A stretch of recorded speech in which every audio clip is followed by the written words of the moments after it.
Good afternoon, students. Here is our Wednesday update.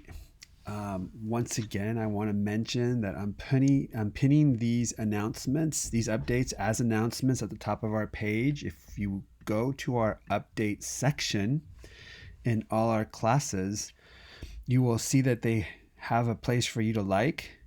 Only 3 people have liked this one in second period. What I'm asking you for, as it says here, please hit like so that I know whether you are receiving these updates. If I don't know if you're receiving these updates, we don't know as teachers if you're okay, if you need a Chromebook, if you need internet access. I can check to see when you all have been logging on, right? I don't want to show you everybody's names, but it tells me the last time that you accessed on Schoology and then the last time that you accessed our class material. So we have one student here that logged on to Schoology last Friday, but hasn't done a thing for our class since Friday, March 6th, which was almost a month ago. So I want to make sure that you're all able to see our stuff correctly. And then I wanted to go over some adjustments that I've made to your nonfiction independent reading project. So if you open the yellow folder and you go over here to screencast, your screencast was originally due this week. Look at that. Now I've got it due next Thursday. It's the last day before we go to spring break. So that way you can have it done by spring break. Gives everybody an extra week to do it. Some people have already tried it in the different periods, but you've got until then. All right. Then the paper. No one's turned it in yet, but look at what I did over here. It is also now due April 2nd. So you got an additional week to work on it. All right. Same as last semester. When you're ready to upload, you'll upload here. I want to go over the paper briefly with you. We've already done this, but I wanted to make sure we had a chance to do it again together. Normally, you were going to turn in the paper, you were going to turn in a presentation, and you were going to have a visual aid. And if you did all three, you got 10 extra bonus points. We're not going to have a chance for you to present to everybody. So I'm going to have the visual aid count only as additional credit. And I'm only going to count your paper and your presentation, which would be a screencast. For your paper, let's just go over once again what each of the 4 paragraphs are going to have. First paragraph is a précis. Remember, build the house. The claim, what evidence is being used to support the claim, what purpose is this structure upholding, what is the author's purpose? The author is doing this in order to whatever that is. And then what audience seems to be drawn to this? Paragraph 2, how is the author using rhetoric to persuade you? Are they relying on ethos? Are they relying on logos? Are they relying on pathos? Or is there some kind of combination? That's paragraph 2. You want to make sure that in paragraph 2, you give us some examples in the form of quotes. Paragraph 3 is your secondary source, right?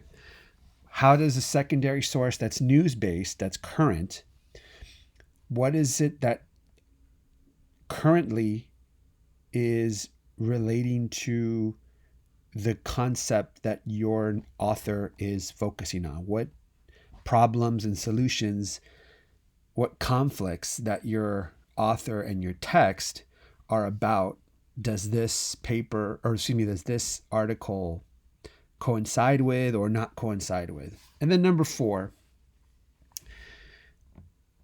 a perfect paragraph for what's happening today in America, in the world.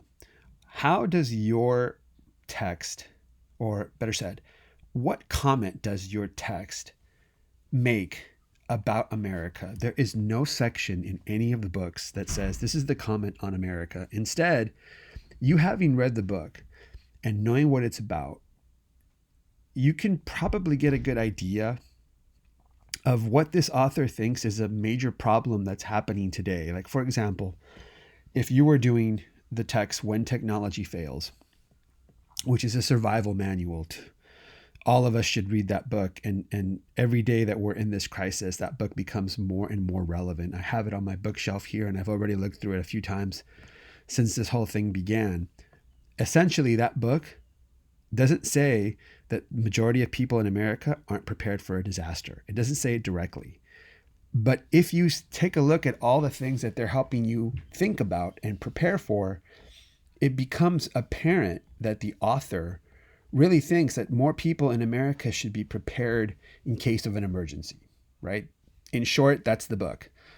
And it gives you all these ideas about how you can prepare and what you should do to prepare. So for your book, what comment does your book make on the state of America, right? Depends on what you're reading, but almost every single text will be making some comment about the present when it comes to nonfiction. So what comment is that being made? So just 4 paragraphs that you're making: the précis, a paragraph about rhetoric and persuasion, a paragraph about a secondary source that you're now integrating with your primary source. So you want to make sure that that paragraph has references to both. And then a conclusion about what comment this paper, or excuse me, this piece of writing that you've read makes about America. All that is due on the 2nd,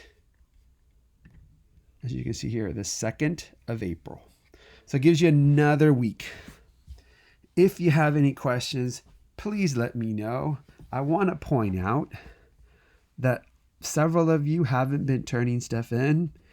If you need anything for technology, let us know. Let me know. I'll put you in contact with the people who can get you a Chromebook, or who can get you a hotspot that's for free. We can get that stuff to you. If your family is going through some hardship and whatnot, let us know too. We can, find a way to offer some kind of an assistance to you. But you've got to communicate and try to keep up with our class as best as you can. I want to point out that, as I mentioned last time, during this crisis, if you turn in your work that you're missing, I'm not going to count it late, just to give you an opportunity to catch up if you're going to catch up. For those of you that still want to turn your stuff in early, I'm giving everybody the traditional 50% bonus credit. But, if you are behind, and several people are behind, catch up and you'll get yourself some credit. Also, please hit like so that I know whether or not you're receiving these updates. It can't be that just 2 or 3 of you are receiving these, or if you can't see them, or if you can't hear them, please let me know. All right. Stay safe, stay healthy, stay creative. I miss you all, and we're all going to get through this crisis together. Please, please follow the guidelines that public health officials are giving us. I have been stuck in my apartment for more than 10 days now, since I went to see my mom and came back, and I don't want to go back and see her because I don't know if what if I've got something, and if I take it to her, I'll make her sick. So I've been staying here. I've been growing a beard because I haven't had a reason to shave here, and the hairs are more white than I usually see, and so it's making me feel old and scared and anxious and nervous. But you know what? All of us are feeling scared and anxious and nervous. It's just the way it is. We're going to get through all this. This time will pass. We will remember it. We will be able to look back and see what this situation has taught us, and has sort of helped us going forward to know what we should be more prepared about at home, what we should have around the house. Maybe it'll make you wish you had read When Technology Fails, which you can always read at any time. We can check it out from the library. I think we've got like 12 copies upstairs. Anyway, miss you all. Hope you see each other soon. Bye-bye.